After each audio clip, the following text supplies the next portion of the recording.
In the council chambers high atop the Jedi Temple, the air thrummed with tension thicker than Dagobah's swamps. Sunlight streamed through the circular chamber's windows, casting long shadows across the mosaic floor. Master Yoda's Gimmer stick tapped against the ancient stones as 12 Jedi Masters sat in judgment, not of a crime, but of a destiny. Young Anakin Skywalker stood in the center of the circle, trying not to fidget under the weight of so many penetrating gazes. Beside him, Qui-Gon Jinn stood tall and embowed, a protective presence that radiated calm defiance. The boy is too old. The code is clear on this matter. The fear in him will be addressed, not suppressed, not ignored, addressed. The living force speaks clearly about this child, if only we would listen instead of reciting doctrine. The council members shifted uncomfortably. Kia di Mundi's large head tilted thoughtfully, while Plo Koon's masked face remained inscrutable. Even Yaddle, usually silent, seemed to lean forward with interest. Trained already, Obi-Wan has been. Ready for the trials he is. Take a new Padawan, he could. And he shall take the trials. He's more than earned his knighthood, but I will train the boy. Qui-Gon, your defiance of the council in this matter is nothing compared to our defiance of the Force itself if we turn this child away. The Sith have returned, my friends. We just fought one. Are we so arrogant as to believe that nothing must change in response to this? The chamber fell silent. The weight of Maul's appearance, the first confirmed Sith in a millennium, hung over them all like a storm cloud. Finally, Master Yoda spoke, his ancient voice carrying the weight of centuries. Agree to this, the council does, but watching we will be. Your responsibility, the boy's training is, Qui-Gon Jinn. I accept this responsibility gladly. As they left the chamber, Anakin looked up at his new master with eyes full of questions and wonder. Master Qui-Gon, they don't like me very much, do they? They don't like me very much either, young one, but that's alright. The Force rarely chooses the easy path, and neither should we. The Room of 1,000 Fountains had always been Qui-Gon's favorite place in the temple. Water cascaded from countless sources, some no bigger than a drinking cup, others magnificent waterfalls that would rival those on Naboo. Each stream found its own path through the carefully cultivated gardens, yet all eventually flowed toward the same destination. It was, Qui-Gon often thought, a perfect metaphor for the Force itself. 6 months into Anakin's training, Master and apprentice walked among the fountains, their conversation drifting with the mist. Mom used to say the biggest problem in the universe is nobody helps each other. She said that's why there's so much suffering. Qui-Gon paused beside a small waterfall, letting the cool spray touch his face. He smiled, a genuine expression that reached his eyes and transformed his typically serious features. Your mother sounds like a wise woman, wiser than many who sit on a council, I wager. The Jedi Code speaks of attachment, young one, but too often we confuse attachment with love itself. Tell me, what do you think the difference is? Anakin scrunched his face in thought, his mechanical aptitude translated into an instinct for understanding how things fit together, even abstract concepts. Attachment is holding too tight? Like trying to keep sand in your fist? The harder you squeeze, the more slips through your fingers? Very good. Oh, that's very good indeed. And love? Love is open hands, holding gently so nothing gets crushed? The student teaches the master. Yes, Anakin. Love with open hands. Remember that always. The council fears attachment because they've seen what it can become. Possession, jealousy, the path to the dark side. But they've thrown the baby out with the bathwater, as the saying goes. They continued walking, passing a group of younglings who were using the Force to create patterns in the water. One of them, a young Togruta, waved at Anakin, who waved back with a grin. Love itself is not the enemy. Love is what connects us to the living Force, to each other, to the very fabric of existence. It's when we try to control love, to possess it, that we fall into darkness. So it's okay that I miss my mom? It would be stranger if you didn't. Missing her means you love her. The question is, what do you do with that feeling? Years flowed like the fountains in that room. Where Obi-Wan might have taught Anakin to bury his emotions beneath layers of Jedi stoicism, Qui-Gon taught him to understand them, to let them flow through him without letting them control him. Where the Council preached detachment, Qui-Gon demonstrated balance. The training was unorthodox by temple standards. Qui-Gon took Anakin to the lower levels of Coruscant, not to pursue criminals, but to understand poverty. They visited the Senate, not to play politics, but to see how democracy functioned, and often failed. They spent time in the temple archives, but also in cantinas, markets, and refugee camps. This is highly irregular, Qui-Gon. The boy should be studying lightsaber forms, not whatever this is. He can already outfight half the knights in this temple, Mace. What he needs to learn is why we fight, not just how. Before we move on, I'd like to ask you a small favor. If you're enjoying this content so far, please take a second to like this video and subscribe to the channel. Over 98% of you watch these videos without subscribing. Imagine what we could accomplish if everyone subscribed. We thank you all for your continued support. It was during Anakin's 15th year that the nightmares began. He would wake gasping, sheets soaked with sweat, his mother's scream echoing in his ears. At first, he tried to hide them, remembering the Council's words about fear, but Qui-Gon had an uncanny ability to sense when his Padawan was troubled. One morning, after a particularly vivid nightmare, Qui-Gon found Anakin in a training cell, running through Form V sequences with mechanical precision, but no heart. The Force is disturbed around you, Padawan. Another vision? My mom. She's in pain. The Tuskens. Master, I can see it so clearly. It feels real. Then we go to Tatooine. But Master, the Council. We're supposed to report to Kamino tomorrow for that investigation. The Council isn't having visions of their mother dying, are they? Besides, I've been meaning to study Krayt Dragon migration patterns. Purely academic, you understand. I'm sure the Council will appreciate the scientific value. Krayt Dragons, right. Very academic. Anakin, the Force grants us these visions for a reason. To ignore them out of fear of Council disapproval would be the height of arrogance. We leave within the hour. The journey to Tatooine in Qui-Gon's personal starship, a craft he'd modified extensively over the years, much to the Temple mechanic's horror, gave them time to talk more deeply than they had in months. Tell me about the vision again, every detail. She's tied to some kind of frame. The Tuskens, they're torturing her. She calls for me, but I'm not there. I'm never there in time. Visions are tricky things. They show us possibilities, not certainties. The future is always in motion. Master Yoda says the same thing, but what good is seeing the future if we can't change it? Who says we can? The Council would have us believe that attempting to change a vision's outcome leads only to its fulfillments, but I've found that's only true when we act from fear rather than from wisdom. They found the Lars homestead in chaos. Cliegg Lars was organizing search parties, his new wife having been taken in a Tusken raid just days before. The timing was different from Anakin's visions, earlier, which meant there was still hope. 30 of us went out after her, 4 came back. The Tuskens, they're animals. Vicious, mindless animals. They're sentient beings defending what they see as their territory. Understanding an enemy is the first step to defeating them, or better yet, avoiding conflict altogether. We don't have time for anthropology lessons, Master. We always have time for understanding, Padawan, especially when lives hang in the balance. They tracked the Tusken war party using a combination of force sensitivity and old-fashioned detective work. Qui-Gon insisted on approaching the camp at dawn, not for tactical advantage, but because Tusken culture considered dawn a time of truce for water gathering. They found Shmi Skywalker before the raiders could finish their grim work. She was beaten, yes, traumatized certainly, but alive. The rescue itself was almost anticlimactic. Qui-Gon used mind tricks and negotiation rather than lightsabers, trading valuable water reclamation technology for Shmi's release. The Tuskens, it turned out, had taken her in retaliation for settlers encroaching on their traditional wells. In the Lars Homestead's medical facility, as Shmi recovered, Anakin held his mother and wept, not tears of rage, but of relief. No village burned that night. No Tusken children died. The dark seed that might have taken root in Anakin's heart found no purchase in soil watered by compassion. My son, the Jedi. I'm so proud of you, Annie. I thought I was gonna lose you. In my dreams, I'm always too late. But you weren't. You were here. That's all that matters. Later, as Tatooine's twin suns set over endless dunes, Qui-Gon and Anakin stood outside, giving Shmi time to rest. I'm proud of you. You felt your anger when we found her, didn't you? Yes, Master. I wanted to make them pay. All of them. Even the women and children. The rage was so strong, it frightened me. But you didn't act on it. You chose to heal instead of harm.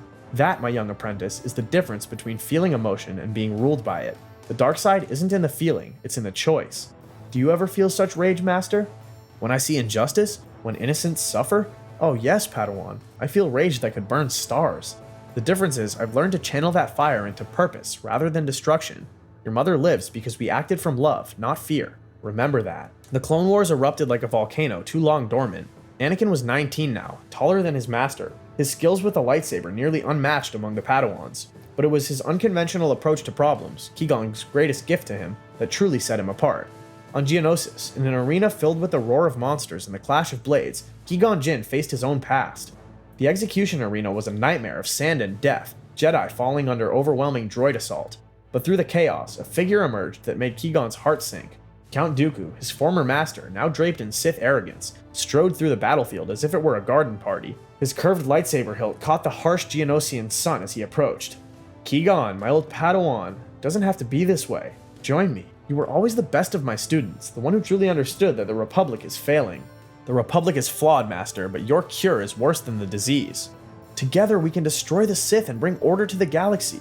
True order, not the Council's stagnant meditation. Funny thing about order, Master, it tends to look a lot like tyranny when you squint. I'll take chaos with compassion over your brand of peace. Their duel was a conversation written in plasma and pain. Every strike a statement, every parry a rebuttal. Dooku's Makashi was elegant, economical, designed to exploit the slightest weakness. But Qui-Gon had evolved past the aggressive Ataru of his youth, blending it with elements of Sorasu and even Jem So. He fought like water, fluid, adaptable, impossible to grasp. You've improved, but you still hold back, still cling to the Council's weakness. If compassion is weakness, I'll gladly bear it. Around them, the battle raged. Jedi fell, clones arrived in gunships, and the galaxy held its breath as Master faced student across a chasm of years and choices. In the end, neither would claim true victory. Dooku escaped when the battle turned, but not before Qui-Gon saw something in his old master's eyes, a flicker of the man he'd once been, drowned in darkness, but not yet lost. Throughout the war years that followed, Qui-Gon and Anakin served as the Republic's unconventional sword, a blade that cut with precision rather than wild swings. Where other Jedi generals accepted casualties as mathematics, Qui-Gon questioned every stratagem, challenged every sacrifice. One evening, after a particularly brutal campaign in the Outer Rim, Qui-Gon found himself sharing a makeshift command post with clone Captain Rex and Anakin. The holotable showed their next objective, a Separatist stronghold that would cost thousands of clone lives to take by conventional assault. Tell me, Rex, what do you dream about? Sir? Dreams, Captain. Hopes. What would CT-7567 do if you weren't fighting this war? I don't know, General. Never thought about it. We're soldiers. It's what we were made for. You were made by Kaminoans. What you are is your choice. So I ask again, what do you dream about? Sometimes I dream about rain that isn't on Kamino. Somewhere green. Somewhere learning to grow things instead of killing them. Master, the stronghold. Can wait. Rex, gather your men. All of them. I want to try something different. What followed was a siege unlike any in the Republic's military doctrine. Instead of a formal assault, Qui-Gon organized a complete blockade. He had Anakin and the clones broadcast messages in every language they could find, offering amnesty to any Separatist who surrendered. They played music, they shared food, they waited. It took 3 weeks, but the stronghold fell without a single casualty on either side. The Separatist commander, expecting annihilation, was shocked when Qui-Gon offered him tea and a discussion about post-war reconstruction. Lives were saved, Master Windu, clone and Separatist alike. Isn't that what Jedi are supposed to do? You turned a military operation into a meditation retreat. And it worked. Perhaps the Council should meditate on that. It was this unorthodox approach that saved them all when the conspiracy began to unravel. ARC Trooper 5s, driven into near madness by his discovery, came to them with wild tales of control chips and something called Order 66. Other Jedi might have dismissed him as defective, delusional, a malfunctioning product. But Qui-Gon listened. Anakin believed. They'll kill me for telling you this. They already tried. The Chancellor, there's something wrong. Something in our heads. All of us. Slow down, brother. Start from the beginning. Captain, secure this room. No communications in or out. If someone's trying to kill this trooper for what he knows, I want to hear every word. When they investigated, really investigated, using every unconventional source at their disposal, they found the truth buried in every clone's head like a dormant thermal detonator. The biochips were masterfully hidden, their true purpose obscured by layers of genetic programming. By the Force, it's genocide programming. Every clone in the Republic, waiting for a single command to turn on the Jedi. We would never, I would never. Not willingly, but with these chips, you wouldn't have a choice. Then we give you one. Rex, how many of your men do you trust absolutely? The investigation that followed was conducted in absolute secrecy. Qui-Gon, Anakin, and Obi-Wan, brought in because 3 Jedis could work faster than 2, traced the authorization codes, followed the credit trails, and uncovered a web of deceit that led to the highest office in the Republic. In a secured room deep within the Jedi Temple, the 3 Jedi stared at the evidence displayed before them. Encrypted communications, financial records, security footage, all pointing to an impossible conclusion. The Chancellor is a Sith Lord. The words hung in the air like a death sentence. Obi-Wan had delivered them with characteristic calm, but his hands trembled slightly. The cup of tea before him sat untouched, growing cold. That's impossible. I've spent years with him. He's been nothing but kind, supportive. The best lies are seasoned with truth, Padawan. Think, has he ever encouraged your independence from the Council? Your trust in your own power? He always said I was being held back, that I was too powerful for the Jedi to understand. I thought he was being supportive, but he was isolating you. Classic manipulation tactics. The question now is what we do with this knowledge. The Council must be informed, but carefully.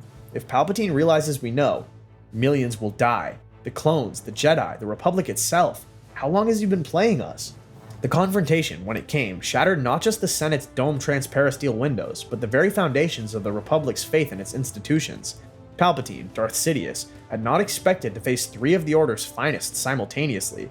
He carefully laid plans that assumed Anakin would come alone, conflicted and vulnerable. The Chancellor's office was a battlefield of Force lightning and lightsaber fury. Sidious's red blade, hidden for so long, met their combined assault with shocking ferocity. You disappoint me, Anakin. I offered you everything. Power beyond measure, the ability to save those you love. You offered me chains. Qui-Gon taught me the difference between power and strength. Obi-Wan, left flank! Anakin, with me! The battle raged through the office, onto the Senate pod platform, and finally to the receiver hangar where reinforcements, both Jedi and Sith loyalists, joined the fray. Mas Amedda tried to flee but was caught by Clone Commander Cody, whose removed biochip made him immune to Order 66. When Mace Windu arrived with Masters Kit Fisto, Agen Kolar, and Saesee Tin, the tide turned decisively, but it was Anakin who stayed Windu's killing blow as the Sith Lord lay defeated. He's too dangerous to be left alone. No, that's not the Jedi way. He stands trial. The galaxy deserves to see what hid behind the smile. You would risk everything? The moment we execute a defeated foe, we become the very thing we fight against. Anakin is right. Justice, not vengeance. Together, as a united offense, the Jedi were able to subdue and arrest Palpatine. The trial of Sheev Palpatine became the most viewed event in galactic history. As control chips were removed and Sith deception exposed, both the Republic and Jedi faced their deepest failures. The Jedi Council chamber filled with all ranks, Masters, Padawans, and Service Corps alike, as the old hierarchy gave way to reform. Jedi were taught to love without attachment. The Service Corps gained equal status, and non-Force sensitives became respected advisors. In the Senate, Padme Amidala watched proudly as Anakin, whole and unbroken, spoke without shadows in his eyes. Their unborn twins would grow up knowing a father who chose love over fear. Years later, peace reigned. Qui-Gon Jinn sat beneath the great tree of the new Jedi Temple, surrounded by laughter and hope. Anakin trained knights, his children by his side. Obi-Wan told stories, Ahsoka led with compassion, and even Yoda had changed. The future was no longer fate, it was possibility, written in starlight.